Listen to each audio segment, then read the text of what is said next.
ओम श्री सद्गुरु परमात्मने नमः।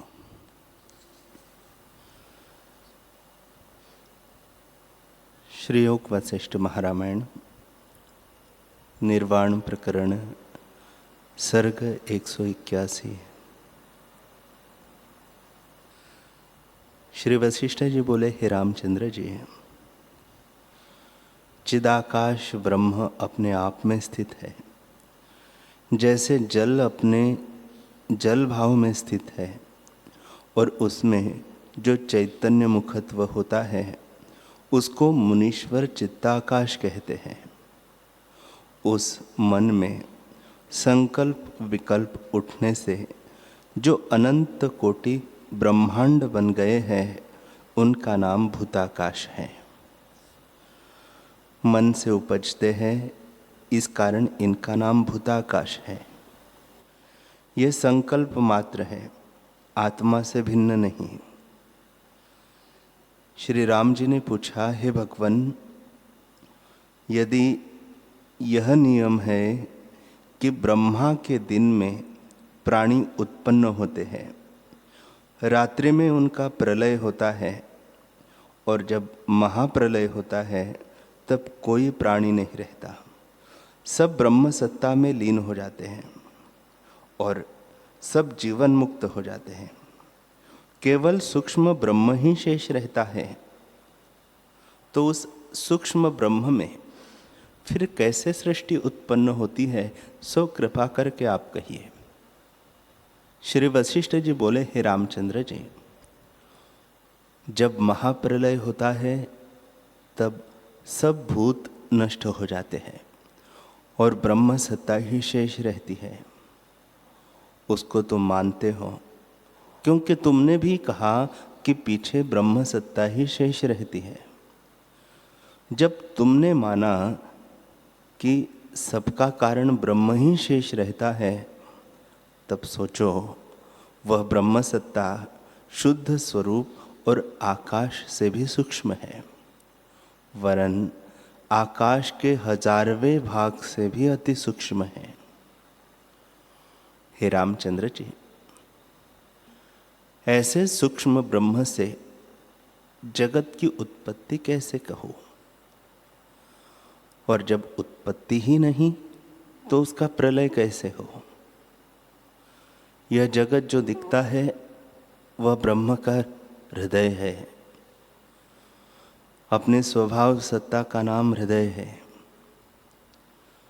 जैसे स्वप्न में अपने संवित ही देश काल पर्वत आदि रूप रखती है, वैसे ही यह जगत संवित रूप है और अपने स्वरूप के अज्ञान से हुए किनाई दुखदायक भासता है। जैसे अपनी परछाई में अज्ञान से भूत की कल्पना करके बालक भय पाता है, पर जब विचार से देखता है तब भय निवृत्त हो जाता है, वैसे यह जगत उपजा नहीं। हे रामचंद्र जी, चैतन्य संवित ही जगत के आकार से भासित होती है और कुछ वस्तु नहीं। जब सब वही हुआ तब आदि सर्ग और प्रलय सब उसी के अंग है। हे रामचंद्र जी, अस्ति नास्ति उदय अस्त आदि सब शब्द आकाश रूप है और सबका अधिष्ठान आत्मसत्ता है। सब शब्द ब्रह्म ही में होते हैं और ब्रह्म सब शब्दों से रहित भी है। जो वह शब्दों से रहित हुआ तो जगत की उत्पत्ति और प्रलय क्यों कर कहा जाए? आत्मा अछेद्य, अदाह्य, अक्लेद्य और अदृश्य है, इंद्रियों का विषय नहीं है। जगत भी अविनाशी है क्योंकि वो उपजा ही नहीं है।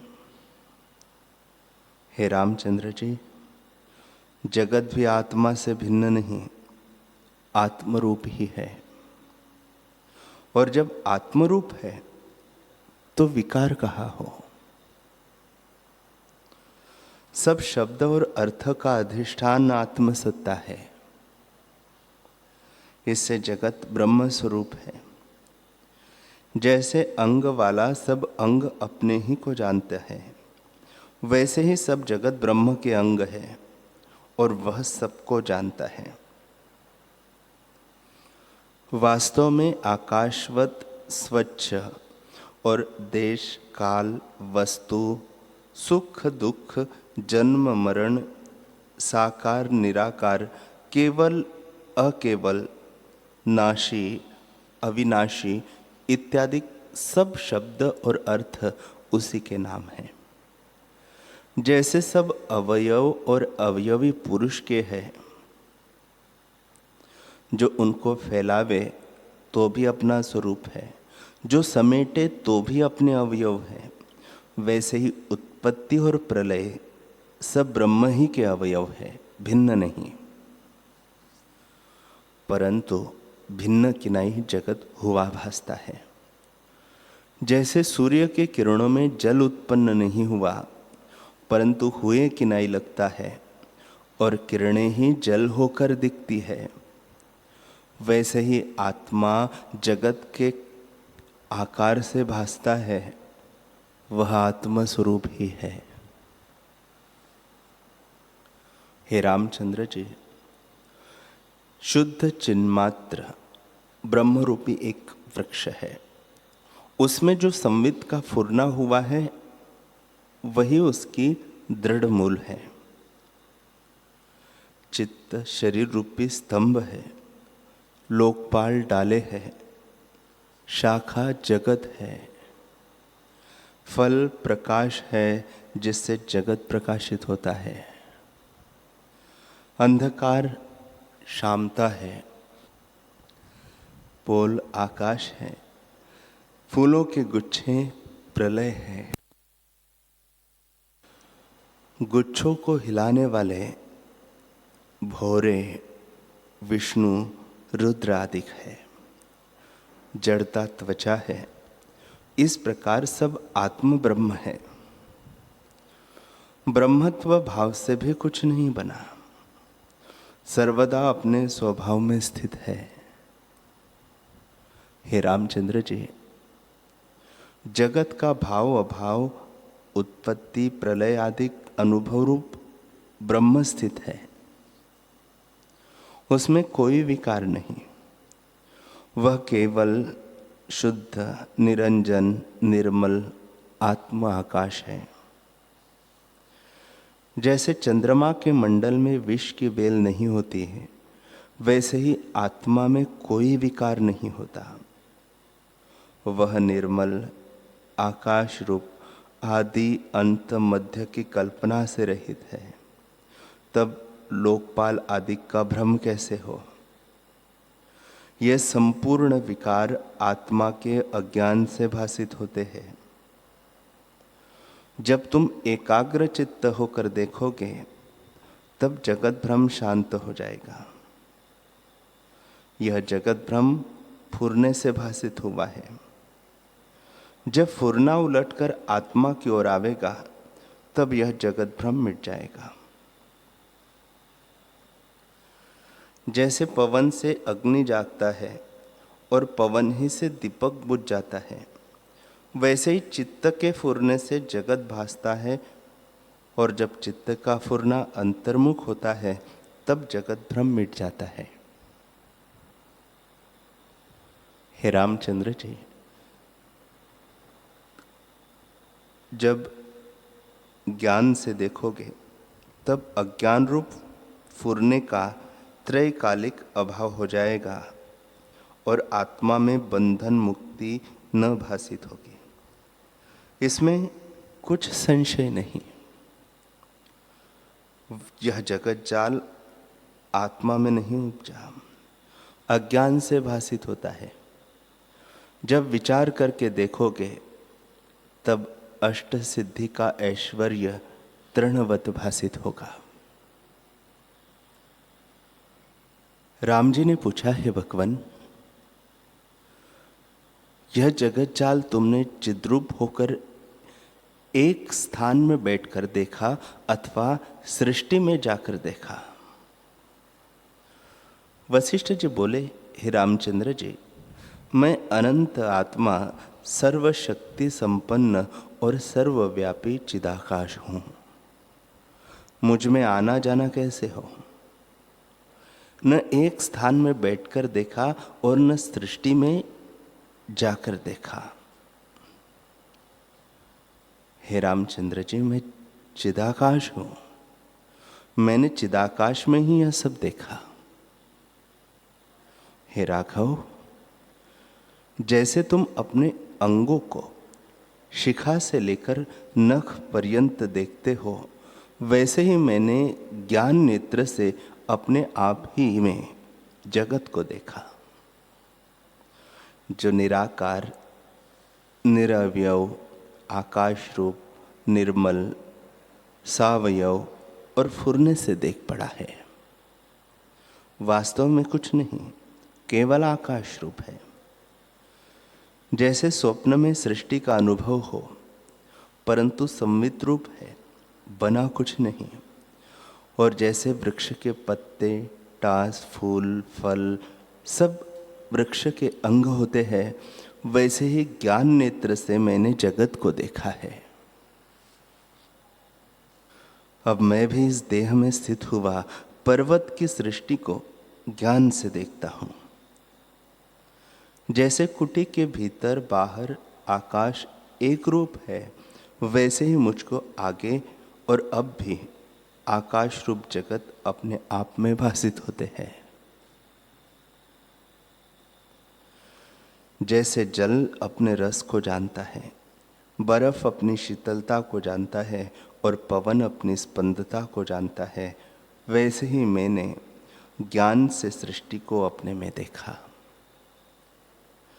जिस ज्ञानवान पुरुष की शुद्धि बुद्धि में एकता हुई है, वह अपने को सर्वात्मा देखता है, और जिसको आत्मस्थिति हुई है, वह अवेदन को भी अवेदन देखता है और कभी उपजा नहीं मानता। जैसे देवता अपने अपने स्थान में बैठे हुए दिव्य नेत्रों से कोटि योजन पर्यंत अपने को विद्यमान देखते हैं, वैसे ही जगतों को मैंने सर्वात्म होकर देखा। जैसे पृथ्वी में जो निधि, औषध और रस रहित पदार्थ होते हैं, उन्हें पृथ्वी अपने में ही देखती है, वैसे ही मैंने जगत को अपने में ही देखा। राम जी ने पूछा, हे भगवान, वह जो छंद पाठ करने वाली कमल नयनी कांता थी, उसने फिर क्या किया? वशिष्ठ जी बोले, हे रामचंद्र जी, वह आकाश शरीर को धारण करके मेरे निकट आई और जैसे भवानी आकाश में आकर स्थित हो, वैसे ही आकर स्थित हुई। जैसे मैं आकाश शरीर था, वैसे ही उसको भी मैंने आकाश शरीर देखा। प्रथम मैंने आकाश में इस कारण न देखा कि मेरा आदि भौतिक शरीर था। जब चित पद होकर मैं स्थित हुआ, तब वह कांता देखी। मैं आकाश रूप हूँ और वह सुंदरी भी आकाश रूप है, और जगत जाल जो देखे वे भी आकाश रूप है। श्री राम जी ने पूछा, हे भगवान, तुम भी आकाश रूप थे और वह भी आकाश रूप थी, पर वचन विलास तो तब होता है जब शरीर होता है। उसमें बोलने का स्थान कंठ, तालु, नासिका, दंत, ओठ और हृदय में प्रेरने वाले प्राण होते हैं, और अक्षर का उच्चारण होता है। पर तुम दोनों तो निराकार थे। तुमने देखा और बोला किस प्रकार? बोलना तो रूप, अवलोक और मनस्कार से होता है। रूप अर्थात दृश्य, अवलोक अर्थात इंद्रिया और मनस्कार अर्थात मन का फुरना। इन तीनों के बिना तुम कैसे बोले? वशिष्ठ जी बोले, हे रामचंद्र जी, स्वप्न में रूप, अवलोक और मनस्कार, शब्द पाठ और परस्पर वचन जो होते हैं वे आकाश रूप होते हैं। वैसे ही हमारा देखना, बोलना और आपस में संवाद हुआ था। जैसे स्वप्न में रूप, अवलोक और मनस्कार आकाश रूप होते हैं और प्रत्यक्ष प्रतीत होते हैं, वैसे ही हमारा देखना, बोलना हुआ। यह प्रश्न तुम्हारा सही नहीं कि देखना और बोलना कैसे हुआ। जैसे आकाश में सृष्टि देखी है, वैसे ही यह सृष्टि भी है, और जैसे उनके शरीर थे वैसे ही इनके और हमारे शरीर हैं। जैसे यह जगत है वैसे ही वह जगत है।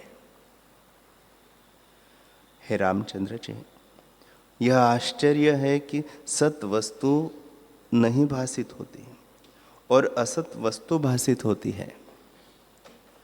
जैसे स्वप्न में पृथ्वी, पर्वत, समुद्र और जगत व्यवहार वास्तविक नहीं पर प्रत्यक्ष लगता है और सत वस्तु अनुभव रूप नहीं भासती, वैसे ही हम, तुम, जगत सब आकाश रूप है। जैसे स्वप्न में युद्ध होते दिखते हैं, शब्द होते हैं और आना जाना दिखता है, वह सब आकाश रूप है, हुआ कुछ नहीं। वैसे ही यह जगत भी है। हे रामचंद्र जी, स्वप्न सृष्टि मिथ्या है, कुछ बनी नहीं, और जो कुछ है सो अनुभव रूप है, भिन्न कुछ नहीं। जो तुम पूछो कि स्वप्न क्या है और कैसे होता है, तो सुनो। आदि परमात्म तत्व में स्वप्न में किंचन हुआ है, सो वह विराट आत्मा है। फिर उससे ये जीव हुए हैं, सो वे आकाश रूप है, क्योंकि विराट आकाश रूप है और ये सब भी आकाश रूप है। स्वप्न का दृष्टांत भी मैंने बोध के निमित्त तुमसे कहा है, क्योंकि स्वप्न भी कुछ हुआ नहीं, केवल आत्म तत्व मात्र है। ब्रह्म ही अपने आप में स्थित है। हे रामचंद्र जी, वह कांता जब मैंने देखी तो मैंने उससे पूछा, क्योंकि संकल्प मेरा और उसका एक था। जैसे स्वप्न में स्वप्न होता है वैसे ही हमारा हुआ। हे रामचंद्र जी, जैसे स्वप्न की सृष्टि आकाश रूप होती है, वैसे ही हम, तुम और सब जगत आकाश है, कुछ हुआ नहीं। स्वप्न जगत और जागृत जगत एक रूप है, परंतु जागृत दीर्घकाल का स्वप्न है। इससे इसमें दृढ़ व्यवहार, उत्पत्ति और प्रलय होने लगते हैं। हे रामचंद्र जी, स्वप्न में भोग होते जान पड़ते हैं, सो भ्रांति मात्र है। निर्मल आकाश रूप आत्मा से भिन्न कुछ नहीं बना। दृश्य और दृष्टा स्वप्न किनाई अन होते ही भासित होते हैं। हम, तुम आदि दृश्य को मन रूपी दृष्टा जो सत्य मानता है, सो दोनों अज्ञान से ब्रह्मात्र उदय हुए हैं। जो शुद्ध दृष्टा है वह दृश्य से रहित है। जैसे दृष्टा आकाश रूप है, वैसे ही दृश्य भी आकाश रूप है। और जैसे स्वप्न की सृष्टि अनुभव से भिन्न कुछ नहीं, वैसे ही यह जागृत भी अनुभव रूप है, भिन्न कुछ नहीं।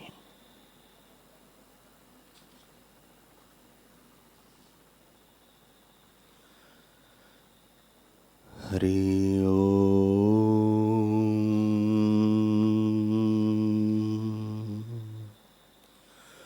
हरि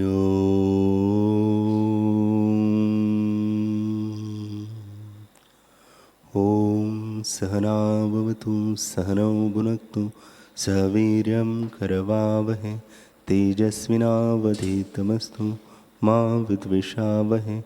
ओम शांति शांति शांति। श्री सद्गुरुदेव भगवान की जय।